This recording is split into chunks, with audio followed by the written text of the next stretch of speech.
Assalamualaikum warahmatullahi wabarakatuh. Alhamdulillahirabbil alamin, ala ibadihil muhsinin wa rafa'a sya'nal muttaqin. Assalatu wassalamu ala nabiyina Muhammad sallallahu alaihi wasallam.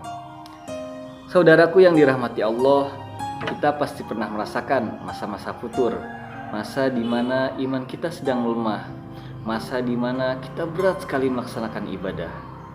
Maka ulama menjelaskan bahwa salah satu cara untuk menghilangkan masa-masa futur atau membangkitkan semangat kita lagi dalam beribadah adalah dengan mendengarkan kisah.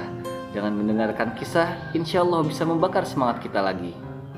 Salah satu kisah yang insya Allah bisa membangkitkan semangat kita dalam beribadah adalah kisah ketika Rasulullah berdakwah ke Thaif. Pada suatu hari, ketika Rasulullah sudah merasa dakwah di Mekah semakin berat, semakin sulit, maka Rasulullah berinisiatif untuk pergi ke Thaif untuk berdakwah di sana dengan harapan masyarakat Thaif bisa menerima dakwah Rasul dan Islam bisa menyebar di sana. Berangkatlah Rasulullah pagi-pagi sekali sebelum masyarakat Mekah menjalankan aktivitas mereka. Dan ternyata paman Nabi Abu Lahab sudah berangkat juga dengan menggunakan kuda, sehingga datang lebih cepat. Sesampainya paman Nabi Abu Lahab di Thaif, ia menyampaikan kepada pembesar-pembesar Thaif bahwa Muhammad akan datang ke sini. Wahai pembesar Thaif, Muhammad keponakanku akan datang ke sini, akan berdakwah ke sini. Jangan terima dakwahnya. Apakah kalian mau penduduk Thaif hancur dan terpecah belah seperti masyarakat Mekah? Sesungguhnya dia adalah pendusta, jangan terima dakwahnya. Maka sesampainya Rasulullah ke Thaif, bukan sambutan hangat yang didapatkan Rasulullah, tapi ketika pembesar Thaif memberikan kode kepada seluruh masyarakat Thaif keluar melempari batu Rasulullah. Rasulullah dicaci, Rasulullah dimaki, dilempari batu. Rasulullah merasakan kesakitan yang sangat sakit. Bagaimana tidak, seluruh masyarakat Thaif mencaci maki Rasulullah, melempari batu Rasulullah. Rasulullah berkata, wahai penduduk Thaif, kalau kalian memang tidak mau menerima dakwahku, biarkan aku pergi. Apa kata mereka? Tidak Muhammad, engkau telah masuk ke Thaif ini dengan niatan yang buruk. Engkau tidak akan keluar dari Thaif ini dengan selamat. Kami akan membunuh kalian. Tapi salah seorang pembesar dari mereka berkata, hei, jangan bunuh Muhammad. Kalau kita bunuh dan dia mati di sini, kita bisa celaka. Sesungguhnya Muhammad adalah salah satu dari keluarga besar di Mekah. Kalau kita bunuh dia, kita bisa celaka. Akhirnya mereka berundingan dan bermusyawarah.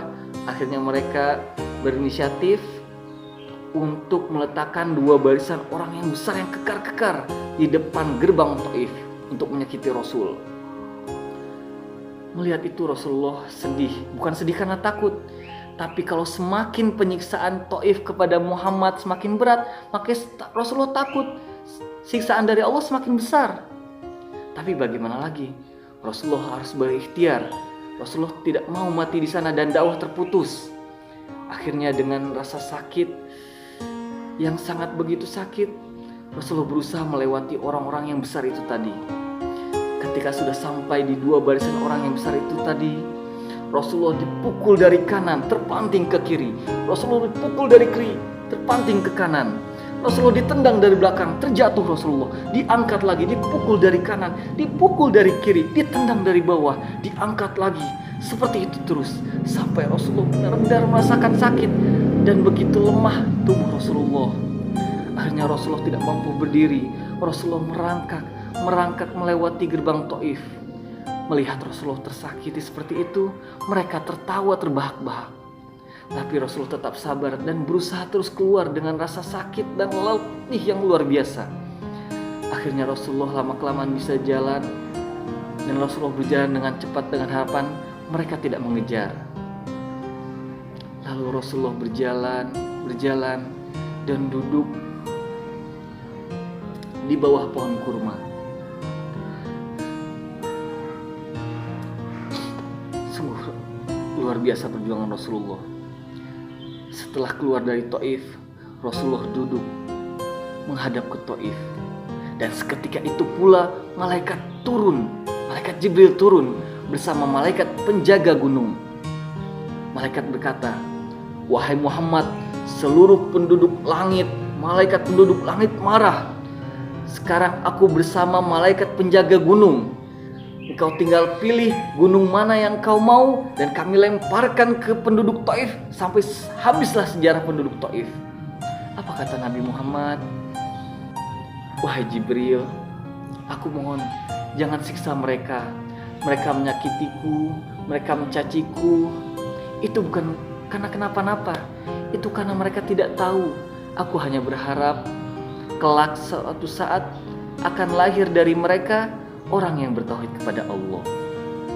Masya Allah, betapa besarnya perjuangan Rasulullah, betapa sakitnya perjuangan Rasulullah, betapa sabarnya Rasulullah dalam berdakwah. Dan sungguh tragis apabila kita saat ini masih bermalas-malasan dari beribadah, padahal Rasulullah sudah memperjuangkan dakwah dengan seluruh kekuatannya. Rasa sakit dan rasa lelahnya sudah Rasulullah habiskan. Maka marilah kita pada saat ini jangan berhenti berdakwah. Kalau ada rasa sakit sedikit atau kesulitan sedikit, sesungguhnya tidak ada apa-apanya dibandingkan dakwah Rasul. Maka dari itu, marilah kita terus berdakwah istiqomah. Kita tahan rasa sakit kita dalam berdakwah. Kita lawan rasa malas kita dalam beribadah. Karena sesungguhnya perjuangan Rasulullah dalam beribadah dan dalam berdakwah lebih sulit daripada kita. Semoga kisah ini bermanfaat. Semoga kita semua diberikan keistiqomahan selalu dalam beribadah. Dan ingat, ketika kita merasakan masa futur, ketika kita merasakan malas beribadah, ingatlah bahwa sesungguhnya Rasulullah, perjuangan Rasulullah, bahwa Rasulullah sudah sangat sulit dalam beribadah. Mungkin cukup sekian. Apabila ada kurang lebihnya kami mohon maaf. Wassalamualaikum warahmatullahi wabarakatuh.